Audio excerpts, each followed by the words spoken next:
सुप्रभात बच्चों, मैं नीमा आपके हिंदी की अध्यापिका। बच्चों, इससे पहले हमने पढ़ा था छंद के भेद भी हमारे हो चुके थे। पहला भेद मात्रिक छंद हो चुका है। अब हम पढ़ेंगे वर्णिक छंद। वर्णिक छंद किसे कहते हैं? वर्णिक छंद में वर्णों की गणना की जाती है, इसीलिए इन छंदों को क्या कहते हैं? वर्णिक छंद कहते हैं। वर्णिक छंद किसे कहते हैं? कि जिसमें वर्णों की क्या होती है? गणना होती है, यानी वर्णों को गिना जाता है। और इससे पहले मात्रिक छंद में क्या होता है? मात्राओं को गिना जाता था। अब यहाँ जो है वर्णों की गणना होती है, तो इसलिए इन छंदों को क्या कहते हैं? वर्णिक छंद कहते हैं। जैसे वर्णिक छंद कौन कौन से होते हैं? तगण हो गया, जगण हो गया आदि। तो पहला देखिए वर्णिक छंद है हमारा इंद्र ब्रजा। इंद्र ब्रजा छंद किसे कहते हैं? देखिए, इस छंद में 4 चरण होते हैं। प्रत्येक चरण में 2 तगण, 1 जगण और अंत में 2 गुरु होते हैं। इसमें केवल 11 वर्ण होते हैं। तो इंद्र ब्रजा क्या है? एक छंद है जिसके कितने चरण होते हैं? 4 चरण होते हैं और प्रत्येक चरण में 2 तगण होते हैं और 1 जगण होता है और अंत में जो है गुरु होता है। इसमें केवल 11 वर्ण ही होते हैं। तो उदाहरण देखिए, इसमें मैं आपको इससे पहले ही पढ़ा चुकी हूँ कि तगण जगण क्या था। वो आप पिंगल भाषा में देखा था कि या माता राज भान सलगा। तो उनके जो हैं मैंने आपको चिन्ह भी बताए थे और उनके मात्राएं भी बताई थी। जैसे यगण था तो यगण में क्या होगा? या माता। तो या भी आपका बड़ा है तो उसमें भी दीर्घ की क्या आएगी? मात्रा आएगी। माँ भी बड़ा है तो उसमें भी दीर्घ की मात्रा आएगी। फिर ता पे भी दीर्घ आएगा। तो इस प्रकार से क्या थे? जगण मगण तगण ये सब थे आपके। तो तगण यानी इंद्र प्रजा में क्या होते हैं? शुरू में तो 2 तगण होते हैं और उसके बाद 1 जगण होता है और 1 क्या होता है? गुरु।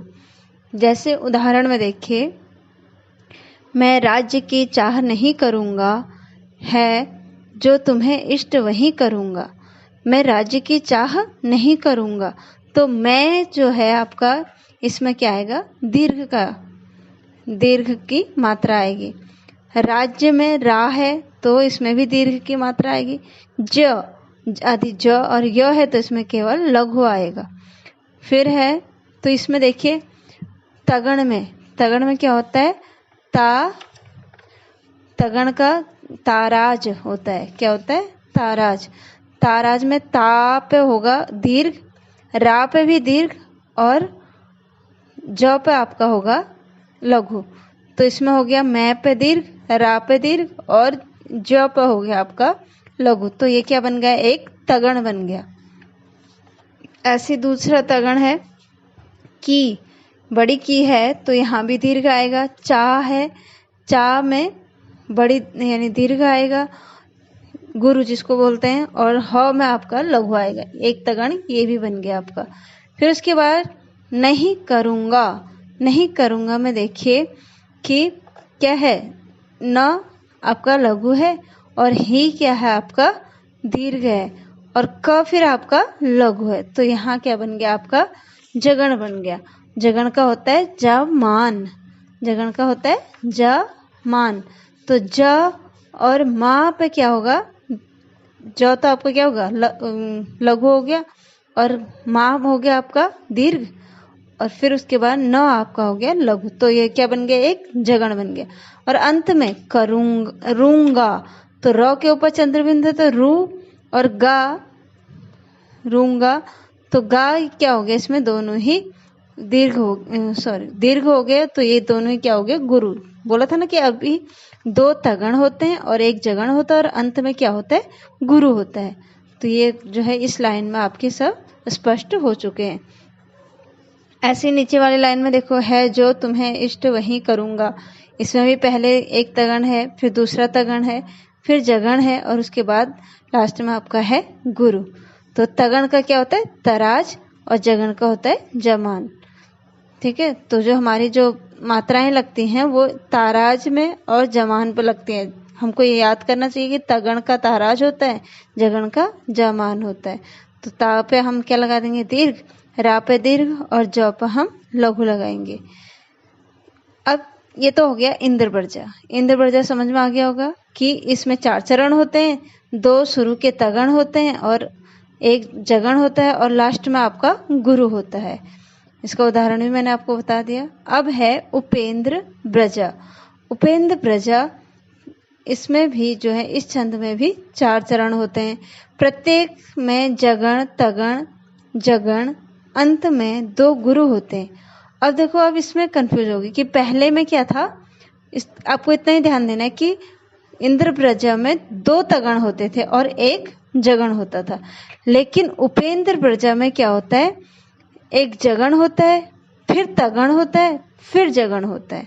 यानी यहाँ 2 जगण हैं, लेकिन एक के बाद एक सीरियल से नहीं है, बल्कि क्या है, पहले जगण है, फिर तगण आएगा, फिर जगण आएगा। तो अंत में 2 गुरु होते हैं इंद्रब्रजा की तरह, और कुल वर्ण क्या होते हैं, 11 ही होते हैं। तो उपेंद्र ब्रजा में एक बार फिर से सुन लीजिए, उपेंद्र ब्रजा वह छंद है जिसके 4 चरण होते हैं और प्रत्येक में क्या होता है, प्रत्येक चरण में 1 जगण होता है, प्रत्येक चरण में जगण, जगण के बाद तगण आता है और तगण के बाद फिर जगण आता है और अंत में आपका क्या हो जाता है, दीर्घ हो जाता है। और कुल वर्णों की संख्या जो होती है वो 11 होती है। जैसे 11 वर्ण इसमें भी होते हैं, इंद्रब्रजा में भी होते हैं। इंद्रब्रजा में भी आप जो है उन्हें गिन सकते हैं वर्णों को। तो यहाँ देखिए, इसका उदाहरण है, बड़ा कि छोटा कछु काम कीजिए, परंतु पूर्व पर बिना विचारे यदि काम होगा, कभी ना अच्छा परिणाम होगा। तो यहाँ देखिए, बड़ा में क्या है, जगण है, ब में लघु और ड़ा में आपका क्या हो जाएगा, दीर्घ, और फिर छोटी की है तो यहाँ भी आपका लघु हो जाएगा, यानी जगण। जगण का क्या होता है, जमान।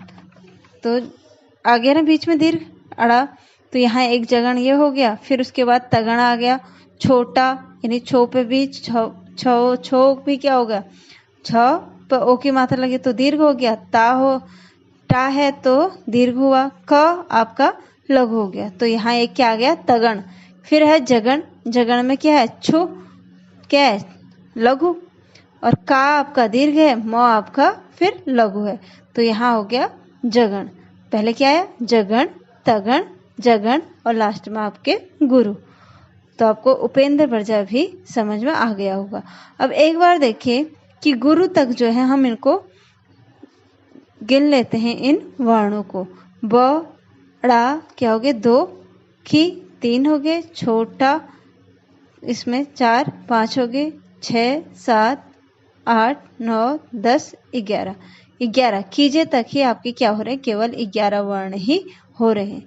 तो इसकी एक विशेषता क्या है कि इसमें 4 चरण तो होते हैं, और जो है उपेंद्र ब्रजा में 1 जगण होता है, दूसरा तगण होता है और फिर जगण होता है, फिर लास्ट में जो है आपका गुरु होता है।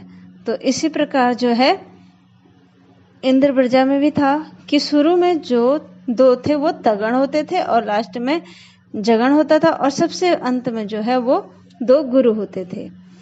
लेकिन दोनों में वर्णों की जो संख्या है वो 11-11 ही होती है। तो इसके बाद देखिए कि कुछ नियम होते हैं, उनको मैं आपको बताती हूँ। जैसे ह्रस्व स्वर पर जब चंद्र बिंदु लगता है तब वो क्या हो जाता है, दीर्घ हो जाता है।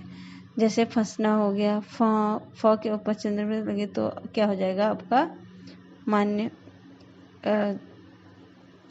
अगर ह्रस्व स्वर पर जब चंद्र बिंदु लगेगा तो वह क्या हो जाएगा, दीर्घ हो जाएगा। इसी प्रकार दूसरा नियम है कि अनुस्वार युक्त वर्ण, यदि किसी भी वर्ण के ऊपर क्या है, अनुस्वार लगा है, जैसे चंचल, च के ऊपर अंक की मात्रा है तो चंचल, तो इसमें क्या होगा कि अनुस्वार लगा है, अंक की मात्रा लगी है, तो ये किस में काउंट होगा, गुरु, यानी दीर्घ में। और तीसरा नियम है विसर्ग युक्त वर्ण भी गुरु होते हैं, जिनके पीछे विसर्ग होता है वो भी क्या होते हैं, गुरु ही होते हैं। तो यहाँ जो है हमारा आज वर्णिक छंद समाप्त हुआ। धन्यवाद।